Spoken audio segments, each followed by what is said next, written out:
श्री हनुमान मंदिर एक्सल येथे श्रीमंत संत जगद्गुरू श्री तुकाराम महाराज बीज उत्सव सोहळा व अखंड हरिनाम सप्ताह दिनांक 8/3/2026 रोजी संपन्न झाला. या सप्ताहाला एकूण 33 वर्षे पूर्ण झाली. तसेच या सप्ताहामध्ये हजारो संख्येने भाविकांची उपस्थिती असते. तसेच रविवार दिनांक 8/3/2026 रोजी काल्याच्या कीर्तनाची सेवा हरिभक्त पारायण योगेश महाराज गायकवाड निफाड नाशिक यांचे सुंदर असे कीर्तन झाले. सौजन्य कैलासवासी प्रवीण नाना पाटील यांच्या स्मरणार्थ श्री महेश पांडुरंग पाटील सागाव यास करून तसेच एकसाल गावातील ग्रामस्थांसाठी आलेल्या पाहुण्यांचे व वारकऱ्यांचे शाल श्रीफळ देऊन स्वागत केले. दैनंदिन कार्यक्रम रोज सकाळी काकड आरती, ग्रंथश्रेष्ठ ज्ञानेश्वरी पारायण, प्रवचन, सामुदाय हरिपाठ व त्यानंतर कीर्तनाची सेवा होत असे. या सप्ताहाचे आयोजक ग्रामस्थ मंडळ, नवतरुण मंडळ व महिला मंडळ एकसाल, तालुका भिवंडी, जिल्हा ठाणे. अध्यक्ष बालकृष्ण महाराज, सचिव राजाराम महाराज, खजिनदार दिनेश महाराज, उपाध्यक्ष चंद्रकांत महाराज, संतोष पाटील, दिनेश पाटील, उपसरपंच राजेश पाटील, कालुराम महाराज, मोरेश्वर महाराज, संदीप महाराज, श्रीधर महाराज, युवराज महाराज, दिनेश नागेश पाटील, रुपेश भोईर, प्रमोद पाटील, अद्वेश पाटील, वेदांत पाटील.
Thank you.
गडी काढू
उषावळी करीते नामाचे चिंतन तरी कानोबाचे ध्यान आली द्या बेटाई दहावे बळत्या मागे गाई करीते नामाचे चिंतन गडी कानोबाचे ध्यान एके ठाई काला तुका म्हणे भाविकाला करीते नामाचे चिंतन गडे कानोबाचे ध्यान विठ्ठल विठ्ठल नमो सद्गुरु तुकाया ज्ञान दीपा नमो सद्गुरु सच्चिदानंद रूपा नमो सद्गुरु भक्त कल्याण मूर्ती नमो सद्गुरु भास्करा पूर्ण कीर्ती जेणे मंडले सारखाचा मुळा धामण गाव केला वैकुंठाधिपती श्री विठ्ठल सखा सोयरा जोडीला जो का भक्त विरक्त भूतळवटी विख्यात हा बोधरा या श्री संत सद्गुरु मानपूजी चरणी साष्टांग मी घातिला जयांची क्रिया स्मरण होय सकळ विद्यांचे अधिकरण तेची वंदो श्री चरण श्री गुरुजी ते नमस्कारोनी आता कृष्ण माझी माता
खाय त्यांची कुष्ठावळी करीते नामाचे चिंतन गडी कानोबाचे ध्यान प्रस्तुत प्राप्त प्रसंगी प्राप्तस्थळी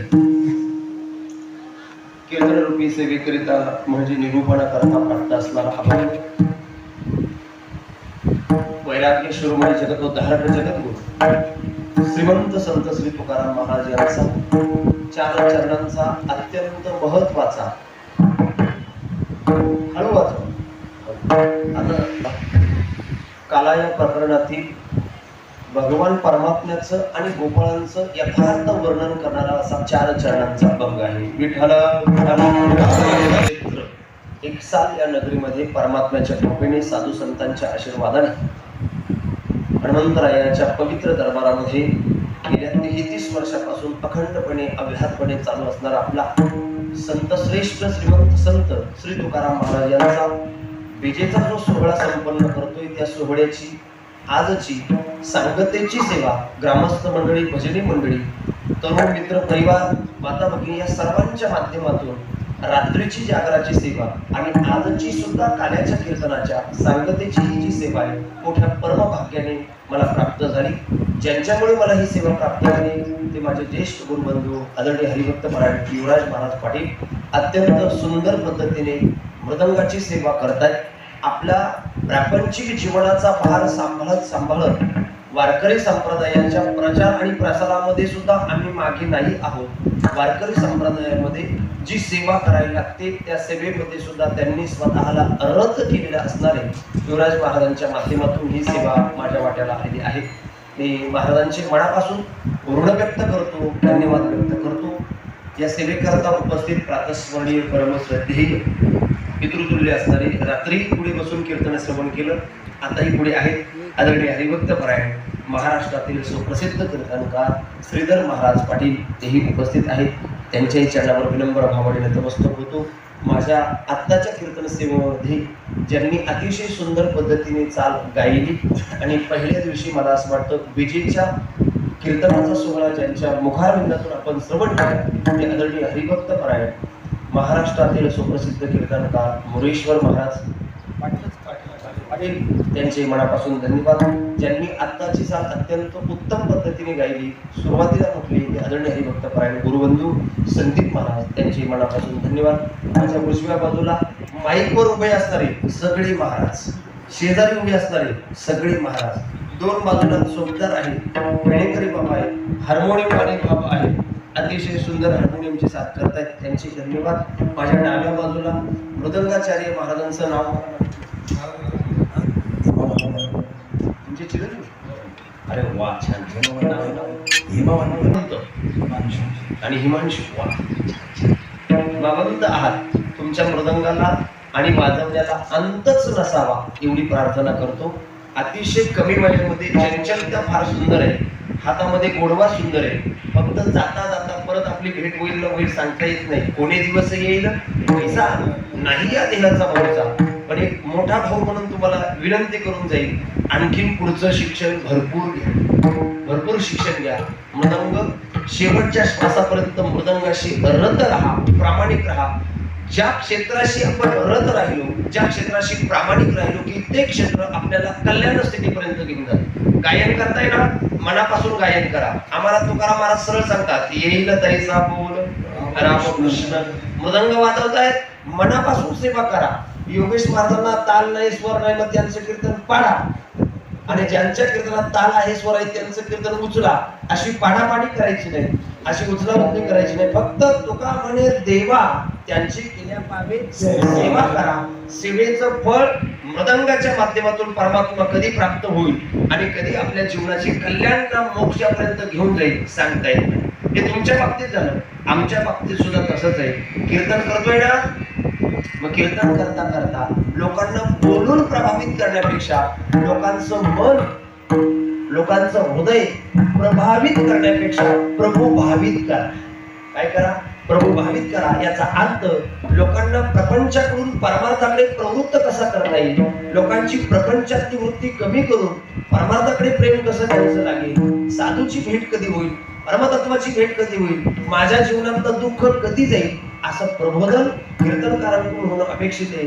हे एकदा मनापासून झालं की कीर्तनकाराला सुद्धा मोक्ष वेगळा मिळवण्याची गरज नाही. नामदेव महाराज सांगतात, नामा म्हणे तया असावे कल्याण ज्या मुखे निधान.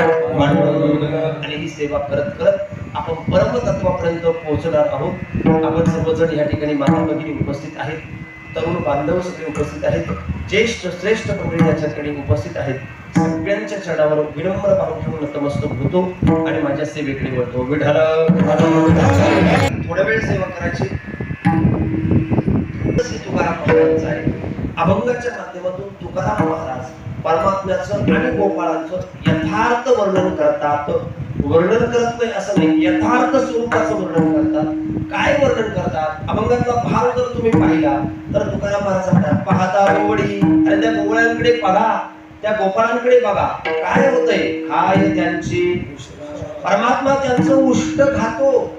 लौकिकाच्या दृष्टीने विचार करायचा झाला तर त्या गोपाळांना राहण्यासाठी घर नाही, अंगावरती पूर्ण कपडे नाही, रोज स्वच्छ अंघोळ करत नाही, रोज कपडे बदलत नाही, रोज मात्र ब्रश आणि कुठल्याही प्रकारे सौंदर्य प्रसाधने वापरून आपल्या शरीराची काळजी घेत नाही. तरी सुद्धा परमात्मा त्यांचं काय करतो? उष्ट खातो. कुणीतरी तुकाराम महाराजांना विचारलं असावं, तुकाराम महाराज ज्या अर्थी परमात्मा गोपाळांचं उष्ट खातो त्या अर्थी ते गोपाळ मोबदल्यामध्ये काहीतरी करत असतील ना. तुकाराम महाराज म्हणाले ते गोपाळ अहोरात्र तरी ते नामाचे चिंतन गडी कानोबाचे त्याचंच ध्यान करतात, त्याच्याच नामाचं चिंतन करतात आणि एवढं सगळं करता करता तो परमात्मा आणि ते गोपाळ गोकुळामध्ये यमुनेच्या काठावर खेळ खेळत असताना, गायी चरायला जात असताना गोपाळ बऱ्याच वेळा डाव द्यायचे आणि डाव दिला कंटाळले की मग गोपाळ देवाला म्हणायचे, देवा कृष्णा आता मात्र आम्ही डाव दिलाय, तुला सुद्धा डाव द्यावा, आली द्यावी गाई धावे वळल्या मागे गाई, गाई वळण्याकरता आणि खेळाचा डाव देण्याकरता तुला मात्र जावं लागेल. आणि एवढं सगळं करता करता ते गोपाळ आणि तो परमात्मा यमुनेच्या तीरावर खेळून कंटाळले आणि मग पोट रिकामं झालं की मग परमात्म्याने सगळ्यांना कमलाकार बसवावं, स्वतःमध्ये उभं राहावं आणि सगळ्यांना स्वतःच्या हाताने प्रसाद द्यावा. तोच प्रसाद आज आपल्याला या ठिकाणी घ्यायचा आहे. तुकाराम महाराज म्हणतात, एके ठाई काला तुका म्हणे भाविकाला. जो प्रसाद गोपाळांना यमुनेच्या तीरावर परमात्म्याने स्वतःच्या हाताने दिला, तोच प्रसाद आपल्याला पवित्र भूमी एकसाल या नगरीमध्ये आज सेवन करायचा आहे. प्रसाद देणारा कोण आहे? परमात्मा आहे. आणि प्रसाद घेणारा, प्रसादाचा स्वीकार करणारा मात्र जीव आहे. देणारा देव आणि घेणारा जीव आहे. ज्याला द्यायचं माहितीये त्याला देव म्हणा, ज्याला नुसतं घ्यायचं माहितीये त्याला जीव म्हणा, आणि ज्याला काही न घेता फक्त द्यायचंच माहितीये त्यांना संत म्हणा. विठाला नाही कळाला, आणखीन सोप्या भाषेत विकल्प सांगतो. अगोदर घेतो आणि मग देतो त्याला देव म्हणा. घेसे देवा देसे ऐसा अससे. अगोदर घेतो आणि मग देतो, एवढ्या प्रमाणावर पूर्ण कीर्तन होईल. आपल्याला तिकडे जायचं नाही. काही न घेता फक्त देतच राहतात. घातला दुकान देते आली असे दान, संत उदार उदार. किंवा डबते महाराजांची भाषा आहे, संत सज्जनी मांडी दुकान जे दया पाहिजे ते भक्ती मुक्ती मुखाची साठी कोणी न तयाकडे. आणि म्हणून संत काही न घेता फक्त निरपेक्ष भावने देतात म्हणून त्यांना संत म्हणा. पण जीवाची व्याख्या करताना जो फक्त घेतो, ज्याला फक्त घ्यायचंच माहिती त्याला जीव म्हणा. म्हणून देणारा देव आहे आणि प्रसाद घेणारा जीव आहे. संतांनी वर्णन केले, भानुदास गीते गात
सर्व्हिसच्या ठिकाणी म्हणा, ऑफिस मध्ये म्हणा, गैरहजर राहायचं नाही.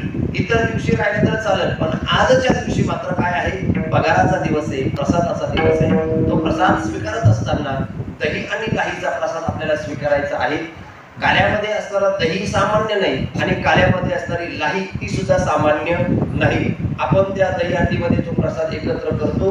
पुन्हा कुणाला सहज शंका येईल, दही आणि लाही घरी गेल्यानंतर त्याच्यामध्ये मिरची, त्याच्यामध्ये कोथिंबीर, त्याच्यामध्ये जिरं मोहरी टाकता येईल. सुंदर पद्धतीने त्याला फोडणी देता येईल आणि सुंदर पद्धतीने सेवन करता येईल. पण घरी जो कराल,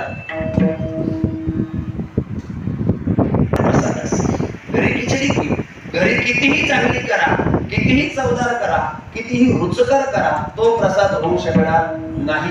पण इथे मात्र जर काल्याच्या दहीहंडीमध्ये लाही आणि दही आहे तो मात्र प्रसाद आहे. कारण काल्यातली दही हे सुद्धा सामान्य नाही आणि काल्यामध्ये असणारं लाही हे सुद्धा सामान्य नाही. काल्यातली लाही म्हणजे देवाच्या नामाचं प्रतीक आहे आणि काल्यामध्ये असणारं दही हे देवाच्या प्रेमाचं प्रतीक आहे. पुढचं वाक्य ठेवतो, देवाचं नामही दुर्लभ आणि देवाचं प्रेमही दुर्लभ आहे की नाही दुर्लभ. याचा अर्थ देवाचं नाम दुर्लभ असेल, देवाचं प्रेम दुर्लभ असेल तर याच्यावरून सरळ अर्थ लक्षात येतो की काल्याचा प्रसाद सुद्धा काय आहे, दुर्लभ आहे. असा कोणालाही मिळत नाही. आणि त्यातले ज्या दुर्लभ शब्द आला म्हणून सांगतो, तुम्हाला आम्हाला प्रसाद मिळाला याचा अर्थ दुर्लभ शरीर आपल्याला मिळालं आणि म्हणून त्या शरीराच्या सामर्थ्याने म्हणा किंवा त्या शरीराच्या जोरावरती आपल्याला प्रसाद मिळतो. आपल्याला भजन करता येतं, आपल्याला नामसंकीर्तन करता येतं, वारीला जाता येतं. कारण का दुर्लभ रे दुर्लभ रे दुर्लभ आहार तुम्ही का नेला माल, दुर्लभ रे दुर्लभ रे दुर्लभ संसार तुम्ही का नेला आहार निजरे करतात दवडिता माणूसपणा. दुर्लभ मिळालेलं शरीर आहे, त्याच्यामुळे दुर्लभ काल्याचा प्रसाद आज आपल्याला मिळणार आहे. अत्यंत दुर्लभ प्रसादाला आपण विनमुख होऊ नये त्याच्याकरता एकत्रितपणे या अभंगाचा थोडा भाव बघू.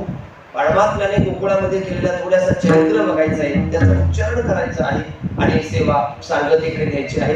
कृष्ण परमात्म्याच्या अवताराचा विचार करायचा झाला तर मला असं वाटतं आपल्या सगळ्यांना प्रमाण माहिती आहे परमात्म्याचा अवतार हा कसा आहे. ऋण फेडावया अवतार घेसी अविनाश आला आकाराचे. अविनाशी असणारा परमात्मा, निराकार असणारा परमात्मा, निरअवयव असणारा परमात्मा, निर्गुण स्थितीमध्ये असणारा परमात्मा तो सावयव स्थितीमध्ये येतो. इंद्रिय गोचर असणारा परमात्मा इंद्रिय धारण करतो आणि आपल्या करता उपासनेला सोपं जावं, भजनाला सोपं जावं, भक्ती नामसंकीर्तनाला सोपं जावं याच्याकरता अवतार घेतो. आता अवतार कशा करता घेतो हेही सगळ्यांना माहिती. यदा यदा हि धर्मस्य ग्लानिर्भवति भारत, सगळ्यांना माहिती. धर्माची ग्लानी, अधर्म वाढलेला असावा, साधू संतांना त्रास व्हावा, बरोबर आहे की नाही, आणि दुर्जनांचं प्राबल्य वाढावं याच्याकरता परमात्मा काय करतो. दुर्जनांचा येणे करुणे संभार. पूर्ण अवतार रामकृष्ण, रामकृष्णाधिक देवांचे जे अवतार आहे ते पूर्ण अवतार आहे. परमात्मा ऋण फेडण्याकरता अवताराला येतो. अवताराची मीमांसा सांगत असताना एक पाश्चात्य तत्ववेत्ता आहे, पाश्चात्य तत्ववेत्ता, मला त्याचं नाव आठवत नाही पण त्याचं मत असं आहे, मी जाता जाता सांगून जातो. त्याचं म्हणणं असं आहे की परमात्मा अवताराला फक्त दुर्जनांचा संहार करण्याकरता, धर्माची संस्थापना करण्याकरता किंवा साधूचं रक्षण करण्याकरता येतो अशी हे तीनच कामं नाही. बाकीची अवांतर कामं भरपूर आहेत, अनंत कामं आहेत. हे सोंग सारिले या रूपे अनंते पुढेही बहुत अनेक कामं करतो, अनेक कामं करतो. आपल्याला सगळ्यांना ती कामं माहिती. त्याचं मत असं आहे देव जो अवताराला येतो, अवतार शब्दाची व्याख्या करताना वरून खाली गेले एवढं आपल्याला माहिती आहे. अवतार शब्दाचा विचार करत असताना त्याचं मत असं आहे, देव व्याख्या ऐका, देव कधीतरी माणूस होतो. देव कधीतरी माणूस होतो. कशा करता माणूस होतो तर माणसाने कधीतरी देव व्हावं याच्याकरता देव कधीतरी माणूस होतो. कळलं का? माणसाने कधीतरी देव व्हावं. आता अलीकडच्या काळामध्ये खरंच माणसंच आहे का हा मोठा प्रश्न आहे. देव होणं फार लांब आहे, बरोबर आहे. देव होणं फार दूर आहे, फार लांब आहे. आपल्याला सगळी प्रमाण माहिती, मी तिकडे जाणार नाही. पण माणसाच्या आतमध्ये जर चांगल्या पद्धतीने परीक्षण केलं, आतमध्ये चिंतन केलं तर फार मोठं वैचित्र्य आणि वैषम्य आपल्याला दिसतं, बरोबर. त्याच्याकरता उदाहरण असं आहे, पूर्वीच्या काळामध्ये लहानपणी आमच्या घरातल्या आजी आजोबांना विचारलं जायचं, ते आजी आजोबा म्हणायचे त्या झाडाखाली जाऊ नको. पण त्या झाडाखाली, पिंपळाच्या झाडाखाली जाऊ नको, लिंबाच्या झाडाखाली जाऊ नको, वडाच्या झाडाखाली जाऊ नको. त्यांनी जाऊ नको म्हटलं की आम्ही विचारायचं का जाऊ नको. नाही नाही, त्याच्या खाली कोण राहतं, त्याच्यावर भूत राहतं. कोण राहतं? भूत राहतं. अलीकडे जर त्यांना विचारलं का हो झाडाखाली झाड गेलं की भूत दिसत नाही, भूतांची भेट होत नाही, चिंचेच्या झाडाखाली नाही, वडाच्या पिंपळाच्या झाडाखाली कुठेच भूत नाही, ती भूत गेली कुठं. मग गमतीने विचारलेला प्रश्न त्याचं उत्तर असं दिलं जातं, सगळी झाडावरची भूत उठली आणि माणसांमध्ये डाऊनलोड झाली. कळलं तुम्हाला? माणसं दिसायला माणसं आहे, कृतीने माणसं आहे, पण आकृती मात्र खरंच माणसाची. मोठा प्रश्न पडतो. विठाला अवतार साजरी करतात, अखंड रामनवमी साजरी करतात. त्याचं कारण काय? राम आला, रावणाला मारलं, कुंभकर्णाला मारलं, अयोध्या जिंकली, अयोध्येचं राज्य केलं, विभीषणाकडे लंका देऊन टाकली. सगळं रामायण व्यवस्थित झालं, सगळं तेव्हाच मिटलं. तुम्ही आजही रामनवमी, रामजन्म का साजरा करतात? ब्रह्मचैतन्य गोंदवलेकर महाराजांनी उत्तर फार गोड दिलं. ते म्हणाले, राम तेव्हा अवताराला आला, रामाने तेव्हाच रावणाला मारला, पण आम्ही रामनवमी साजरी करतो याचं एकमेव कारण आहे, राम जन्म साजरा करता करता करता करता तो राम कधीतरी आमच्या अंतःकरणामध्ये विचाराच्या रूपाने जन्माला यावा, याच्याकरता आम्ही रामनवमी साजरी. विचार महत्वाचे, कारण रामचरित्राचा आपल्याला विचार करता येतो, रामचरित्राचा आपल्याला आचरण करता येतं, पण कृष्ण परमात्म्याचा विचारही नाही आणि कृष्ण परमात्म्याचा आचारही नाही. फक्त आपल्याला काय करायचंय? उच्चार करायचा आहे. ऋण फेडावया अवतार देशी ऋण फेडल्या करता. आता कोणत्या भक्तांनी काय काय केलंय हेही आपल्याला सगळ्यांना माहिती आहे. परमात्मा अवतार घेण्याच्या अगोदर विचार करतो, कोणत्या भक्तांनी माझ्याकरता काय काय साधना केली, किती परिश्रम घेतले, या सगळ्यांचा परिशीलन करण्याकरता मला द्वापरयुगात अवतार घ्यायचा आहे. सगळ्यांचं ऋण, सगळ्यांचं कर्ज, सगळ्यांचे उपकार काय करायचे? फेडायचे. मग एकच उदाहरण सांगतो, जास्त लांबवत नाही. तुम्ही बघा,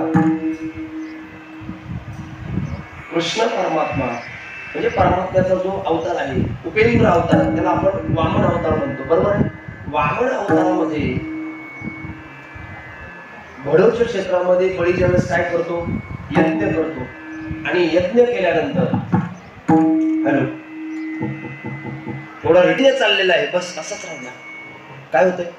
100 यज्ञ पूर्ण जर झाले तर स्वर्गातलं राज्य निघून जाईल, भागवतात आलेलं वर्णन आहे. आणि मग सगळ्या देवांनी विनंती केली. मग कश्यप आणि आदितीला विनंती केल्यानंतर कश्यपांनी सांगितलं आदितीला, फाल्गुन वद्य द्वादशी पासून 12 दिवसाचं व्रत आहे. त्याचं व्रताचं नाव आहे पुंसंवन असं त्या व्रताचं नाव आहे. फक्त दूध घ्यायचं.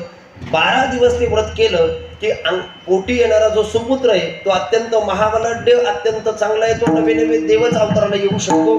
आणि मग ती भागवतात आलेली कथा आहे. तिने त्या पद्धतीने व्रत केलं. तिच्या उदरी बरोबर 9 महिने 9 दिवसांनी उपेंद्राचा अवतार झाला. उपेंद्र, त्याच अवताराचं दुसरं नाव आहे वामन. वामन अवतार झाला. वामन अवतार झाल्या 3.5 हाताचा तो अवतार. आणि मग 3.5 फुटाचा अवतार. कुणीतरी त्यांना जानवं दिलं, कुणी कमंडलू दिला, कुणी दांडा दिला. ब्राह्मण बटूक वेशातला असणारा अवतार. जिथे जाईल तिथे साधनेला बसावं आणि उठून द्यावं, कुणी जागेच्या मालकानी. बराच वेळ असं चालल्यानंतर कुणीतरी सांगितलं, बडूच क्षेत्रामध्ये जा. सध्या ते क्षेत्र गुजरातमध्ये, बरं, तिथे जा. बळी अत्यंत उदार आहे. बळी काय आहे? उदार आहे. बळीकडे जा. बळी तुम्हाला जागा दिल्याशिवाय राहणार नाही. इतिहास कथा सगळ्यांना माहिती आहे. परमात्मा बळीकडे गेला, ब्राह्मणाच्या वेशात आहे. बळीने विचारलं, कोण आपण? मी याचं काय ब्राह्मण आहे, काय पाहिजे काही नाही, साधनेपुरती जागा द्या, नामस्मरणापुरती जागा द्या. बळी म्हणाला, मी त्रैलोक्यात उदार आहे आणि जागा मागताय, 3च पावलं जागा पाहिजे, जास्त जागा नको. बळीने सांगितले, दिली. पण बळीचा जो गुरु होता त्याचं नाव काय? आडवे आले. आड आला म्हणून पुढे गेला. अरे तू ज्याला जागा देतोय तो सामान्य नाही, जगाचा बाप आहे. हे सगळं त्याने निर्माण केलंय. बळीची छाती आणखीन टाईट झाली. तो म्हणाला, जगाचा बाप माझ्या समोर हात पसरतोय, याचा अर्थ मी मोठा भाग्यवान आहे, मग तर देणारच. गुरुजी तुम्ही बाजूला व्हा. आपल्या गुरुजींचं ऐकत नाही. आणि मग बळी 3 पाय भूमी वगैरे देण्याचा तो प्रसंग चालू असतो. तेवढ्यामध्ये ऐका, बळीची मुलगी, तिचं नाव रत्नमाला, ती येते. आणि रत्नमाला आल्यानंतर बळी कृष्णाकडे म्हणजे त्या वामनाकडे पाहते, देवाकडे पाहते. आणि पाहिल्यानंतर वात्सल्य भाव जागृत होतो. आणि ती रत्नमाला सहज म्हणते, एवढा सुंदर मुलगा आहे, एवढा गोमटा मुलगा आहे, त्याला स्तनपान केलं तर किती मला बरं वाटेल. वामन अवतारातल्या देवाने सांगितलं, ती वेळ आता निघून गेली. मी किती वर्षाचा झालो? 8 वर्षाचा झालो. स्तनपान करण्याची वेळ आता निघून गेली. ती वेळ मात्र मी पुढच्या जन्मात, पुढच्या अवतारात पूर्ण केल्याशिवाय राहणार नाही. आता पुढे ऐका. बळीकडून संकल्प सोडवून घेतला आणि 3 पाऊलं भूमी घेतल्यानंतर 3रं पाय कुठे ठेवलं? बळीच्या डोक्यावर ठेवलं. तुका म्हणे बळी जीव दिला, आणि ती रत्नमाला हे सगळं पाहत होती. ती रत्नमाला आपल्या बापाला ज्यावेळेस पाताळात घातलं, मग रागवली, क्रोधायमान झाली, आणि ती रत्नमाला म्हणाली, अशा देवाला, अशा मुलाला दूध पाजण्याऐवजी काय पाजूया, विष पाजूया. देवाने तिला एकाच वाक्यात सांगितलं, पुढच्या अवतारात ते सुद्धा पूर्ण करतो. तीच रत्नमाला कोण झाली, पुतना. दूधही पाजण्याची अपेक्षा पूर्ण केली आणि विष सुद्धा पाजण्याची अपेक्षा पूर्ण केली. अशी कितीतरी कथाभाग आपल्याला सांगता येतील. म्हणून ऋण फेडावया अवतार वेशी, ऋण परिहार्थ हा अवतार आहे. अविनाश असणारा परमात्मा, निराकार निर्गुण स्थितीत असणारा परमात्मा अवतारला येतो आणि भक्तांचं कोड कौतुक सगळं पुरवतो. तुकाराम महाराजांच्या बाबतीत या अभंगाच्या संबंधाने विचार करायचा झाला तर तुकाराम महाराज यथार्थ स्वरूपाचं वर्णन करतात. अगदी 2च मिनिटात सांगतो. तुकाराम महाराजांनी केलेलं वर्णन यथार्थ का मानायचं, कारण शास्त्र आम्हाला असं सांगतं, केलेलं वर्णन हे कुठल्या तरी साम्य संबंधामध्ये जुळलं पाहिजे, सारखेपणा त्याच्यामध्ये आला पाहिजे. याच्यामध्ये 3 साम्य संबंध सांगितले, देश साम्य संबंध, ग्राम साम्य संबंध आणि काल साम्य संबंध. तुकाराम महाराज ज्या देवाचं आणि गोपाळांचं वर्णन करतात, ते ज्या देशात अवतार आले तो देश सारखा आहे का, ज्या काळामध्ये अवतार आले तो काळ सारखा आहे का, ज्या गावामध्ये अवताराला आले तो गाव सारखा आहे का, याचा जर विचार करायचा झाला तर एकही सारखेपण जुळतंय का सारखेपण. तुकाराम महाराज ज्या काळात अवताराला आले, काल साम्य विचार करायचा झाला तर तुकाराम महाराज कलियुगात आले आणि गोपाळ आणि देव कधी झाले, द्वापार युगात झाले. काल साम्य जुळत नाही. गावाचा विचार करायचा झाला तर तुकाराम महाराजांचा अवतार देहू गावात झाला आणि गोपाळांचा आणि देवाचा अवतार गोकुळात झाला. बरोबर आहे. तुकाराम महाराजांचा आणि देवाचा देशाचा अवतार विचार करायचा झाला तर देश जरी एक असला पण तुकाराम महाराज महाराष्ट्रात झाले आणि गोपाळ मात्र कुठे झाले, द्वारकेकडे, आपलं यमुनेकडे झाले, एमपी मध्ये तिकडे झाले. म्हणजे देशाचाही विचार होत नाही, काळाचाही विचार होत नाही, गावाचाही विचार होत नाही. तुकाराम महाराजांनी केलेलं वर्णन यथार्थ कशावरून मानायचं. विठ्ठल विठ्ठल. दुसरा भक्त जाणतो म्हणजे जाणतोच, भक्ताचा महिमा भक्तची दुर्लभ याग, अनेकासी दुर्लभ याग,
गोपाळांचं केलेलं वर्णन यथार्थच.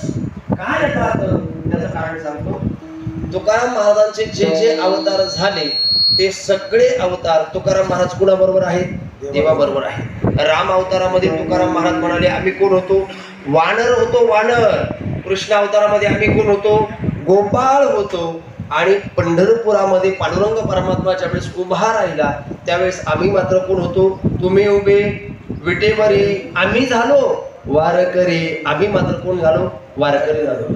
तुकाराम महाराजच प्रत्यक्षात कोण कोण होते असं सांगायचं झालं तर नरसिंह परमात्म्यापासून तुकाराम महाराजांच्या अवताराची मीमांसा करता येईल. नरसिंह अवतारामध्ये तुकाराम महाराज भक्त प्रल्हाद होते, बरोबर आहे. राम अवतारामध्ये तेच तुकाराम महाराज कोण झाले, अंगदजी झाले. कृष्ण अवतारामध्ये तेच तुकाराम महाराज कोण झाले, उद्धवजी झाले. कलियुगामध्ये तेच तुकाराम महाराज कोण झाले? अगोदरचा अवतार नामदेव महाराज झाले आणि त्याच नामदेव महाराजांची अभंग रचना अपूर्ण राहिली म्हणून दुसरा अवतार घ्यावा लागला. तेच तुकाराम महाराज कोण झाले?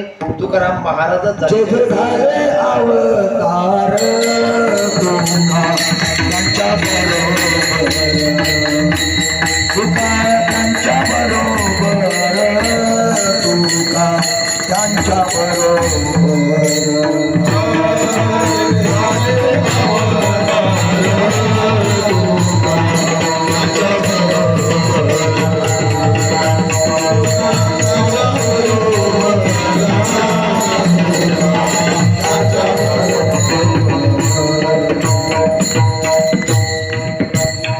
तुकाराम महाराज एवढं सामर्थ्य त्या गोपाळांमध्ये जे आलं त्याचं कारण काय? मग तुकाराम महाराज म्हणाले, काही नाही, आम्ही अवतार घेतल्यानंतर आम्ही स्वतःही तेच करतो आणि जगतालाही तेच करायला लावतो. काय करायला लावतात?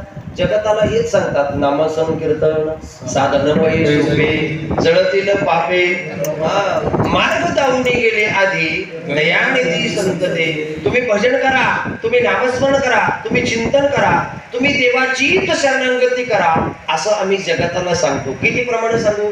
ऐक रे जना तुझ्या स्वेताच्या, बरोबर आहे का नाही? आपला तो एक देव करुणी घ्यावा आणि किती लागून या पाया तुम्हाला करे काळी बोला. तुम्ही फक्त भजन करा. एकाला मोठा प्रश्न पडला, तुकाराम महाराज आम्हाला भजन करायला लावतात, तुम्ही करतात का? नाहीतर आमच्या मराठीमध्ये म्हणे लोक सांगे हे पाठी वाटतं, याला काय ग्रंथ वाचण्याची गरज नाही, आम्ही कोरडे पाशात असतो स्वतः. पण तुकाराम महाराज म्हणले आमचं तसं नाहीये, आम्ही अगोदर भजन करलं आणि मग ते लोकांसमोर मांडलं. सांगू प्रमाण हरिभजनी हे ढवळीले जग सुखविला लाग कळीकाळाचा संसाराच्या नावे घालून या शून्य. अगोदर आम्ही भजन केलं. तुकाराम महाराज कलियुगाच्या काळामध्ये भजनाचा, नामस्मरणाचा, देवाच्या चिंतनाचा आग्रह करतात. ज्ञानेश्वरीने आम्हाला कर्म मार्ग सांगितला, ज्ञानेश्वरीने आम्हाला योग मार्ग सांगितला, ज्ञानेश्वरी आम्हाला भक्ती मार्ग सांगते. सगळे मार्ग बाजूला केले. ज्ञान असेल, कर्म असेल, योग असेल, भक्तीचा आग्रह का धरला? मग तुकाराम महाराजांनी एकाच प्रमाणात सांगितलं, बाकीच्या मार्गांना क्षयरोग झाला. काय म्हणाले तुकाराम महाराज? बाकीच्या रस्त्यांना क्षयरोग झाला. प्रमाणे अवघ्या वाटा झाल्या कलीन घडे साधन उचित विधी क्षीणत्व प्राप्त झालं. त्यांच्याकडे आता सामर्थ्य राहिलं नाहीये.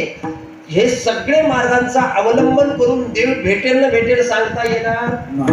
पण भक्ती जर केली, भजन केलं, नामस्मरण केलं तर मग मात्र देव भेटल्याशिवाय राहणार नाही. नाही नाही नाही, भेटेल तर भेटेल, पण पुढचं सांगू, देव मात्र आपल्या मागे पुढे उभा राहतो.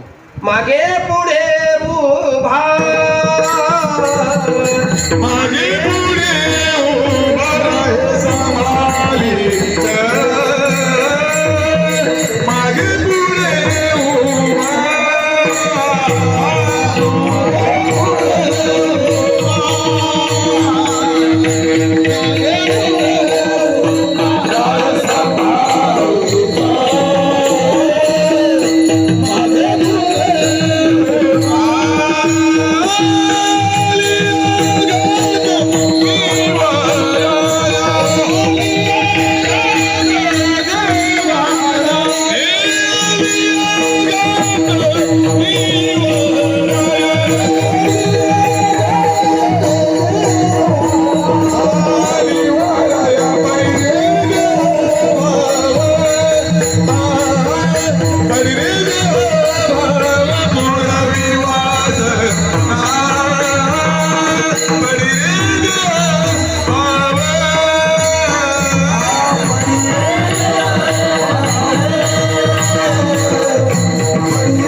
ध्रुवस्य वयो विद्या गजेन्द्रस्य किं कामजाति विदुरस्य यादवोपते उग्रस्य किं पौरुषं कुब्जायां कमनीय रूपम अधिकं किं ते सुदाम्नो धनं भक्त्या तुष्यति केवलम न च गुणे भक्तिप्रियम श्री हरिही. फक्त आणि फक्त अंतकरणातला भाव शुद्ध ठेवा, देवाला भेटावं लागेल. व्याधाचं आचरण पाहिलं नाही. जी शिवरात्रीला कथा श्रवण करतो तो चंड भिल्ल, त्याचं काय आचरण पाहिलं? ध्रुव बाळाचं वय पाहिलं का हो? गजेंद्राची विद्या पाहिली नाही. विदुर काकाची जात कोणती हे पाहिले नाही. पुरुष उग्रसेनाकडे किती पुरुषत्व आहे मथुरा ताब्यात देताना हे सुद्धा पाहिलं. कुब्जेचं रूप कसं हे सुद्धा पाहिलं नाही. सुदाम देवाकडे धन किती आहे हेही पाहिलं नाही. फक्त गाव मात्र काय केला? सोनियाचा अंतकणातला शुद्ध भाव पाहिला हो. म्हणून तुकाराम महाराजांना म्हणावं लागलं, अंतरेची घेतो गोडी पाहे जोडी. भावाची म्हणजे कोणत्या भावाची? सख्या भावाची, डोलत भावाची, मावस भावाची? अजिबात नाही. अंतकरणातल्या भावनाची. मी शेवटचं प्रमाण सांगतो आणि अभंगाकडे येतो. तुका म्हणे नको वरपांग देवा घेई माझी सेवा. भाव शुद्ध. मी सांगू, परमार्थाच्या क्षेत्रामध्ये रात्रीपासून आमच्या बऱ्याच जणांचा विषय झाला. आत्मचिंतन जर केलं तर सध्याच्या काळामध्ये 2026 मध्ये बाह्य अंगाला जास्त महत्व आहे, अंतरंगाकडे कोणी बघायला तयार नाही. माझे श्री गुरु बाप्पा नेहमी सांगतात, परमार्थाच्या क्षेत्रामध्ये तुम्ही 4 गोष्टी सांभाळा. कोणत्या? अभ्यास, आचरण, अभ्यास, आचरण, संयम आणि सदाचार. या 4 गोष्टी सांभाळल्या की तुम्हाला परमार्थाच्या क्षेत्रात भीती नाही. अलीकडच्या काळामध्ये काय झालं, अंतरंगापेक्षा बाह्य रंगाला महत्व दिलं जातं आणि बाह्य रंगाला दिलं महत्व की मग काय बोललासी वरली या रंगा. वरच्या रंगाला पाहतो आपण भुलतो आणि भुलल्यानंतर आपण फसतो आणि फसल्यानंतर गंमत काय होती माहिती का? सांगता येत नाही, सहनही होत नाही. एखादा 50,000 घेणारा कीर्तनकार बोलवला, त्याला काहीच सांगितलं नाही का मग संयोजक म्हणतात उगाच याला बोलवलं. सांगता येत नाही आणि सहनही होत नाही. हात पश्चाताप येतो. साधा पद्धतीने कीर्तनकार बोलवले, चांगला उत्तम कार्यक्रम केला तर त्याच्याही मनाला समाधान वाटतं, चला आपल्याला चांगल्या व्यासपीठावर सेवा आहे. आणि तुमचाही अवांतर जाणारा पैसा कुठेतरी त्याला काय होतो? ब्रेक लागतो. पण आपण काय आहे माहिती का? समाजाची रीत उलटी. ज्याला भूक आहे त्याला देत नाही, बरोबर आहे की नाही? ज्याला भूक आहे किंवा ज्याला गरज आहे त्याला हा समाज देत नाही. ज्याचं भरलेलं आहे त्याच्या मागे लागल्याशिवाय राहत नाही, बरोबर आहे? ज्याला सगळं आहे त्याच्याकडे लोक मागं लागतात. ही उलट आहे. म्हणून तर ज्ञानोबरायांना म्हणावं लागलं की सगळं उलटच आहे. काय अवघड काम आहे. आणि म्हणून परमात्मा फक्त अंतकरणातला शुद्ध भाव. काय असतं माहितीये का? देवाच्या प्राप्तीकरता काही लागत नाही, काही वेगळं लागत नाही. गीता सांगते पत्रम पुष्पम फलम योमे भक्त्या प्रयश्चती. फक्त देव शुद्ध भाव पाहतो नाही. जाऊ द्या, भागवतामध्ये डोंगरेजी महाराजांना कुणीतरी प्रश्न विचारला. संदीप महाराज काय प्रश्न विचारला? तुमचा देव काय खातो? तांदळाची भाकर खातो, ज्वारीची, बाजरीची, गुलाबजाम खातो, श्रीखंड खातो, नेमका काय खातो? एकाच वाक्यात उत्तर दिलं, आमचा देव भाव खातो. काय उत्तर दिलं? आमचा देव भाव खातो. संदीप युवराज महाराज भाव वाढवतो नाही बरं का, भाव खातो. भाव खाणं वेगळं आणि भाव वाढवणं वेगळं. अंतकरणातला फक्त भाव खातो. भक्ताच्या ठिकाणी अंतकरणातला भाव जो आहे तो आकर्षित करण्याचा परमात्मा काम करतो. आणि असा असणारा तो परमात्मा खरंच तुकाराम महाराज म्हणले, अहो अगदी खरंच आमच्या परमात्म्याचं वचन आहे, जो माझं होय अनन्य शरण त्याचे निवारी. आम्हाला गीता तेच सांगते, अनन्याश्चिंतयन्तो माम ये जहा पर्युपासते तेषां नित्यभियुक्तानां योगक्षेमम्. पण कुणाचं? सततम कीर्तयन्तो माम यतन्तश्चतुरव्रतः नमस्यन्तश्च माम भक्त्या नित्ययुक्ता उपासते. जो सतत देवाचं स्मरण करतो त्याचं मात्र देव जन्म मरण खुंटीत केल्याशिवाय राहत नाही. इतका तो भावनिक आहे, इतका तो भक्तांच्या आहारी आहे. बरोबर तुकाराम महाराज एवढं सगळं सांगितलं, सगळी कामं करतो. अगदी बाळांतपणापासून चोकोबाची बहीण झाला, बाळांतपणापासून तर सजन कसा या विकू लागे मांस इथपर्यंत सगळी कामं करतो. आणखीन परमात्मा काय विशेष करतो असं एखादा अलौकिक काम सांगायला तुकाराम महाराज म्हणाले, ही तर सगळी कामं आपण ऐकलेलीच आहे. पण तो परमात्मा भक्ताशी इतका एकरूप होतो, इतका देहभान विसरून स्वतःचं मोठेपण विसरून परमात्मा गोपाळांवर एवढं प्रेम करतो, वेळ पडल्यानंतर त्यांच्या तोंडातलं उष्ट सुद्धा खातो. अभंगाचं पहिलं चरण. पहाती गोवाली पहाती गो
जमा होतात, कार्यक्रम पूर्ण होतो. जेवायला पंगत बसते. पेंद्या घरचा कार्यक्रम असून स्वतः पहिल्याच पंक्तीला बसतो, वाढायला मदत करत नाही. आणि आईची नजर चुकवून एका कोपऱ्यात बसतो. कोण? पेंद्या. कोपऱ्यात बसल्यानंतर वाढ घेते. त्या काळामध्ये दह्या दुधाला कमी अजिबात नव्हती. एकदम सुंदर पद्धतीने दह्याची आंबट कढी केलेली होती आणि पेंद्याच्या पात्रावरती कढी वाढल्या गेली. पेंद्याने मनात विचार केला, द्रोणातली कढी जर आपण नेताना आईने पाहिली तर आई आपल्याला जाऊ देणार. काय करावं? कढी तर कृष्णाला द्यायची आहे आणि आईची नजर चुकवून जावं लागेल. पेंद्याने मागचा पुढचा काहीच विचार केला नाही, श्लोक सुद्धा होऊ दिला नाही. स्वतःच्या तोंडात जेवढी कढी आली तेवढी स्वतःच्या तोंडात ओतली. तोंड फुललं. असं तोंड फुगल्या गेलं. पेंद्या मात्र तिथून हळूच पंक्तीतून आईची नजर चुकवतो. उठून यमुनेच्या तीरावर येतो. कृष्ण परमात्मा कदंबाच्या झाडावर बासरी वाजवतो. मुरली मनोहर रे माधवा, अशा पद्धतीने मुरली वाजवत असतो. मुरलीचा स्वर अत्यंत कानावर मनमोहक पडतो. पेंद्या जवळ येतो. जवळ आल्यानंतर कृष्णाला खुणवतो. कृष्णा असं खुणवलं जातं, कारण बोलता येत नाही. कडी कुठे असते? तोंडामध्ये असते. कृष्ण मनात विचार करतो, पेंद्याला कोणी मारलं म्हणावं तर गालावर वळ कुणाचीच दिसत नाही. पेंद्याला गालाला जखम झाली. आमच्याकडे त्याला गालभुंगी म्हणतात. व्हायची का पूर्वी तुमच्याकडे? व्हायची असेल तर गाल सुजायचा. तसा प्रकार बनावं तर तेही दिसत नाही. पेंद्या बोलत का नाही? पेंद्याचे गाल का फुगलेले आहेत? असं तोंड फुगलेलंच आहे, असं फुगलेलं. शेवटी कृष्ण परमात्मा खाली उतरतो आणि कृष्ण खाली उतरल्यानंतर पेंद्याच्या गालाला असं बोट लावतो. पेंद्या मनात विचार करतो, आणलेली कडी हा कृष्ण फार विचित्र आहे. खेळतो येण्याची, जर बोट लावलं तर सगळी कडी बाहेर येईल. पेंद्या काहीच मागचा पुढचा विचार करत नाही. कृष्णाचे मागचे केस जे आहे, केस असे पक्के धरतो आणि तोंड असं वर करतो. काय करतो? आपल्याला इथं धरलं असं तोंड वर करतो आणि वरून तोंडामध्ये कडी कृष्ण परमात्म्याच्या सोडतो. तो कृष्ण परमात्मा सुद्धा भक्तांचं उष्ट खाण्याकरता अजिबात मागे पुढे पाहत नाही. थेंब न थेंब सगळा चाटून घेतो. खाय त्यांची उष्टावळी. उष्ट खातो. आता उष्ट खावं की न खावं याच्यावर भरपूर चिंतन करण्यासारखं आहे. पण तीनच विकल्प सांगतो. पत्नीने पतीचं उष्ट खावं 1, शिष्याने गुरुचं उष्ट खावं 2 आणि भक्ताने देवाचं उष्ट खावं 3. पण आता गंमत अशी झाली की ते देवच भक्तांचं उष्ट खातो. का उष्ट खातो? त्या गोळ्यांचा विचार करायचा झाला तर प्रपंचाच्या व्यवहाराच्या दृष्टीने गोवळी खरंच श्रीमंत होते का? खरंच स्वच्छ राहत होते का? खरंच रोज कपडे बदलत होते का? ही सगळी सुचिरभूतता देहाच्या संबंधाने जरी त्यांच्याकडे नसली, पण अंतकरणाच्या संबंधाने मात्र त्यांच्या इतकं शुद्ध कुणीच नाही. परमात्मा फक्त अंतकरणातला भाव जाणला आणि त्यांचं उष्ट खाल्लं. मग तुकाराम महाराजांना विचारलं, तुकाराम महाराज, जर त्यांचं परमात्मा उष्ट खातो, त्यांचं सगळं काम करतो, सगळी सेवा करतो, त्यांच्यात अहोरात्र राहतो, तर त्या मोबदल्यामध्ये ते गोपाळ काय करतात? अभंगाचं दुसरं चरण.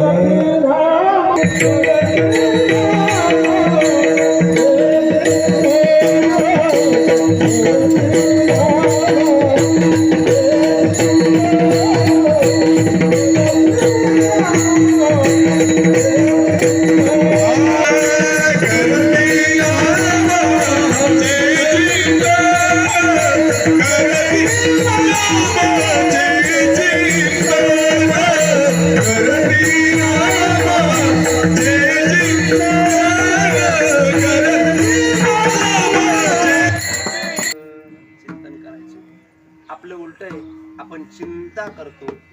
भक्त काय करतात? चिंतन करतात. तुकाराम महाराज म्हणतात, आमच्या जीवनातली चिंताच संपून गेली, उजळले भाग्य आता, अवघी चिंता वारली.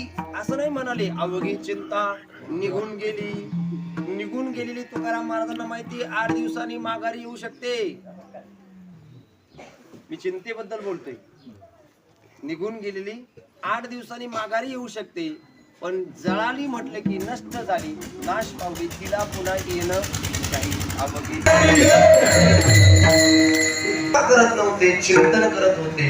चिंतने तदरूपता किंवा काल सारावा एकांतवासी चिंतनामध्ये आपला वेळ जावा, नामस्मरणामध्ये आपला वेळ जावा.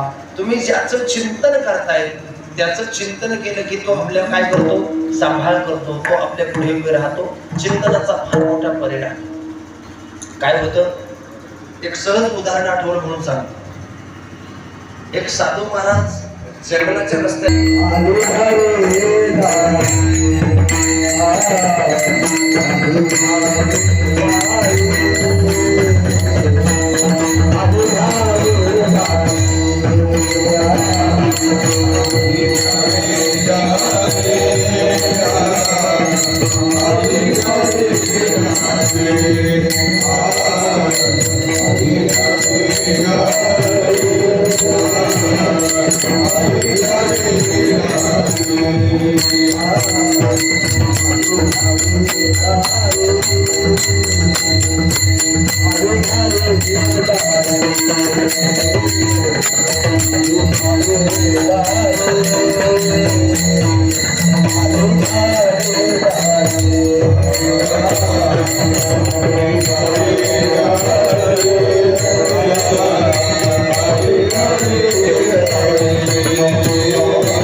हे आमचे डावच आहे. आता ज्ञानोबांच्या डोळणीमध्ये फार गोड चिंतन आहे ना. कानोबा तुझी आमासी का दिली काम कर्म अविद्या त्रिगुण पंचभूताने विनरिले रक्त रेत दुर्गंधी जंतू नरक मुदाने भरली रे. नवा टाळी पाठवून गेली ती तो आमासी अशी तुझी गोगडी, अशी आमची गोगडी. तुला मात्र नाव घ्यायला लागेलच. अजिबात नाही. कृष्णा तुला चिडी जाता येणार. पण कृष्ण मोठा हुशार. तो गोपाळांना काय काय प्रलोभन दाखवायचं माहिती. तुम्हाला माहित नाही का मी मोठ्याच्या घरचा आहे.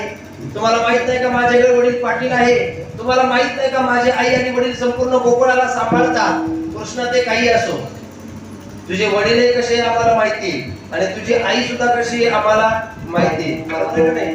बैल मोरा सुटला, बरोबर आहे का नाही. सगळं वर्णन फार पूर्ण केलेलं आहे. तुझ्या वडिलांनी किती किती त्रास देतात, तुझी आई कशी वागणूक देते ते काही सांगू नको. तो पाटील असतील, आम्हाला घेणं देणं नाही. तुला डाव द्यावा. व्यवहारात बघा, मुलं जर गल्लीत खेळत राहिले तर काही काही मुलं डाव देतात का रे, नाही म्हणतात. मनेरी नावाची गाय मात्र फार अवघड आहे. ती मात्र तुझ्या ताब्यात ठेव. म्हणून तर तुकाराम महाराजांना म्हणावं लागलं, शरीर करारे प्रसन्न.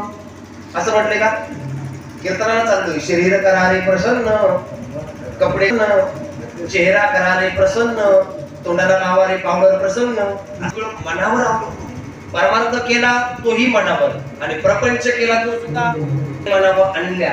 पण कृष्ण चरित्रामध्ये भागवतात एक अत्यंत गरीब गोपाळ आहे. त्याचं नाव मधुमंगल आहे. ब्राह्मण कुळात मधुमंगल. कृष्ण परमात्मा जोपर्यंत गोकुळामध्ये होते तोपर्यंत परमात्म्याने गायी चरायला जाताना मधुमंगलाला गपचूप शिदुरी घेऊन जावे. प्रत्येकाला प्रसाद द्यावा. त्याच प्रसादाचं वर्णन तुकाराम महाराज अभंगाच्या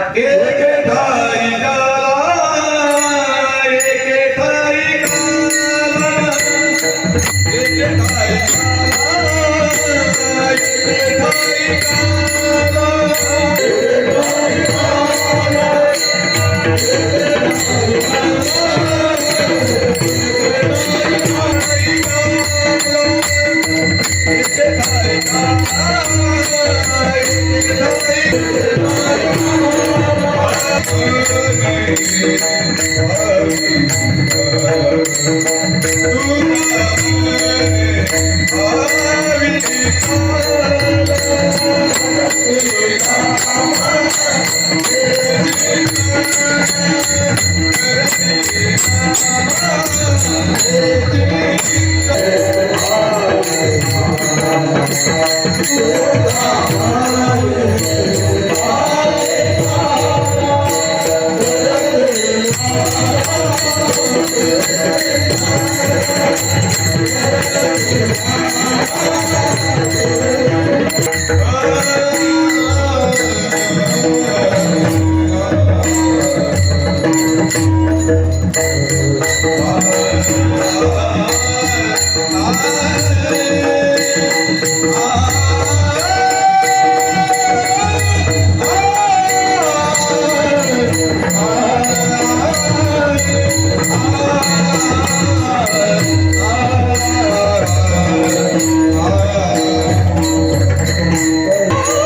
परमात्मा अवताराला ते डायरेक्ट 8 वर्षाचे अवताराला आले. आता रोहिणी नक्षत्रच का नाही खाली मी माती खाल्ली नाही. बलराम दादा माझ्यावर आईला माती खाल्ली. तो दही दूध तूप लोणी हे सगळं कुठे जातं? मुंबईला नाही मथुरेला जातं. ते ऐकत नाही. घरी काय करायची? चोरी. मग पेंड्या मोठा आगाव कृष्णा चोरी करायची कशी करायची? काळजी करू नका. 3 गोष्टी सांगितल्या. काय सांगितल्या? चोरी करायची आहे ना, थोडे खडे घ्या. कशा करता? खडे घ्या. थोडीशी वस्त्र करून घेतली, माती घ्या आणि सराट्याचे काटे घ्या. किती गोष्टी सांगितल्या? 3. आणि मग मात्र पेंद्याने विचारलं, पेंद्या कृष्णाला म्हणतो, कृष्णा अरे आपण आता चोरी करायला चाललो तर तिथे अडकून जाईल. बरं पेंद्या म्हणणार ठीक आहे हरकत नाही. कृष्णा ती जर गवळण चप्पल घालून आली तर? कृष्ण म्हणाला वस्त्र घाल माती ती तिच्या डोळ्यावर फेकायची. कृष्णाला पेंद्या म्हणतो, कृष्णा ती जर चष्मा घालून आली तर रे? कृष्ण म्हणाला पेंद्या तू जास्त वाढवा करू नको, तू माझ्या मंडळात आहे, माझ्या नियमात राहा. आणि मग मात्र पेंद्याने हळूच विचारलं, कृष्णा इथपर्यंत ठीक आहे पण दगड कशा करता, खडे कशा करता? कोणता डेरा रिकामा आहे आणि कोणता डेरा भरलेला आहे? भरलेला डेरा डबडब वाजतो आणि रिकामा डेरा टनटन वाजतो. जर रांगोळी काढलेली असेल तर त्या रांगोळीवर लघुशंका करावी, सगळ्या गवळणी एकत्र याव्या. यशोदेला कारण सांगावा, यशोदे राहावे की जावे तुझा कृष्ण पण निघतो. पण जगाच्या पाठीवर असं एक पात्र आहे, आपल्या मुलाचे दोष कधी त्यांना दिसत.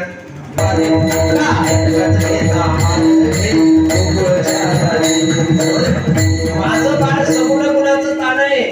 तुम्ही 12 घरच्या तुम्ही काही त्याच्यावर आळ घेऊ नका. तुम्ही लपवून याचा आळ घेता शारंग धरा. बरोबर की नाही? अशा पद्धतीने यशोदे सगळ्यांना माघारी पाठवते. पण त्या मीटिंग मध्ये एक जण जी असते ना, ती म्हणते यशोदे पुढच्या वेळेस तुला डायरेक्ट मुद्दे मानासह याला पकडून देणार म्हणजे येणार. कृष्ण परमात्मा पेंद्याला मोबाईल नंबर घेतला जातो, गल्ली नंबर विचारला जातो, तिच्याही घरी परमात्मा चोरी करतो. शेवटी सगळ्या गवळणी परत यशोदेकडे येतात. यशोदे तुझ्या कृष्णाला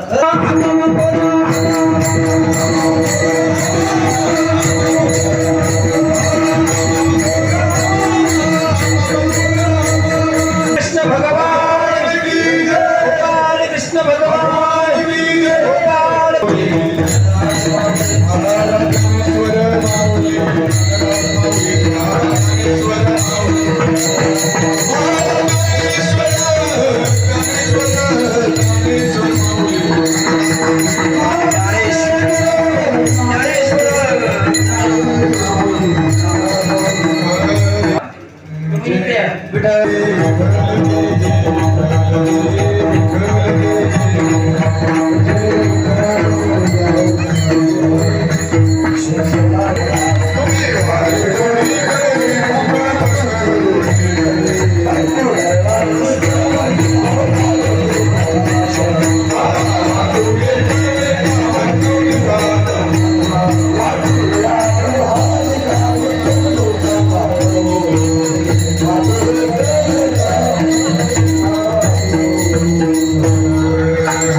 Yeah.